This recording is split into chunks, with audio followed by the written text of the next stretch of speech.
There's a strange phenomenon in the world of film fandom, where it feels like Zack Snyder has become some sort of binary Rorschach test.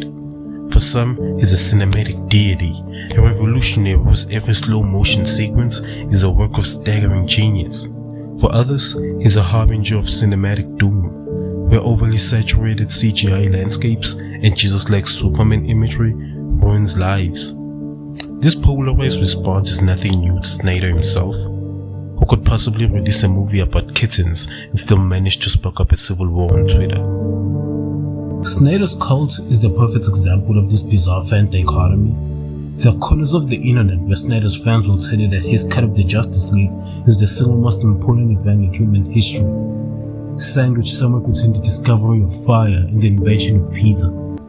They talk about his genius with the fervor of a preacher on a Sunday morning, as if watching a 4-hour movie is a religious experience, which, depending on your attention span, it very well might be. On the other side, Snyder's detractors seem to treat his filmography like it's an act of personal betrayal. He ruined Batman, he made Superman sad, he uses too much slow motion. It's as if these complaints are grounds for war crimes, and only a total embargo on his creative existence will bring balance to the film industry. The thing is, this whole Snyder dichotomy is just a microcosm of a larger trend. Fandoms everywhere are becoming increasingly obsessed with the person behind the art, sometimes more than the art itself. It's not just Snyder, look at the Swifties. Taylor Swift is either the queen of modern music or the cause of all emotional turmoil in your life, depending on which side of the stand fence you fall on. People are lining up at ticket windows like she's single-handedly curing world hunger, while others are rolling their eyes so hard you can practically hear them. Then you have the ever so popular Nepo baby debate. It's the idea that anyone born to a famous parent has inherently absorbed some of their wealth, talents and power, like a tiny celebrity sponge. Forget the actual skills on display, the mere fact that your dad was in a 70s folk band and your mom had a cameo in Dynasty makes your Oscar nomination invalid. As if talent is hereditary, like man-pattern baldness or bad taste in music. The point is, these days we're all spending more time talking about the people making the art than the art itself. Fandoms are becoming cult-like, not because they're passionate, but because they cling on to these all-or-nothing ideas about the artist behind the work.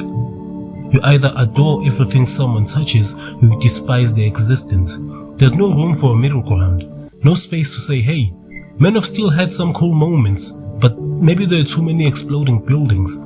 Instead, it's either Snyder is a genius revolutionary or Snyder ruined my childhood. And this obsession with the artist over the arts is starting to warp our collective understanding of art criticism. It's not that we can't criticize a creator's influence on their work, of course we can. But when the conversation becomes so fixated on whether or not Zack Snyder is a genius or a hack, it's hard to get a word in edgewise about what actually matters: the films. James Gunn fans, by the way, are no different. The man can tweet a picture of a tree and fans will either faint from joy or launch a 10-part Twitter thread about how it's ruining their vision of Guardians of the Galaxy 3. It's the same story, every fandom has their own crazy minority, but somehow Snyder's crowd gets labeled as particularly toxic. Meanwhile, everyone's too busy idolizing or demonizing to talk about whether or not the movies themselves are, any good. So what does this mean for art criticism? It means we might be focusing too much on the mythos of the creator and not enough on the work itself. Whether or not Zack Snyder is the second coming of Kubrick is irrelevant when it comes to judging the impacts of his films. It's fun to love or hate his style, but the conversation shouldn't devolve into a religious crusade. After all, at the end of the day, we're not worshipping at the altar of the creator. We're just here to watch a movie, folks.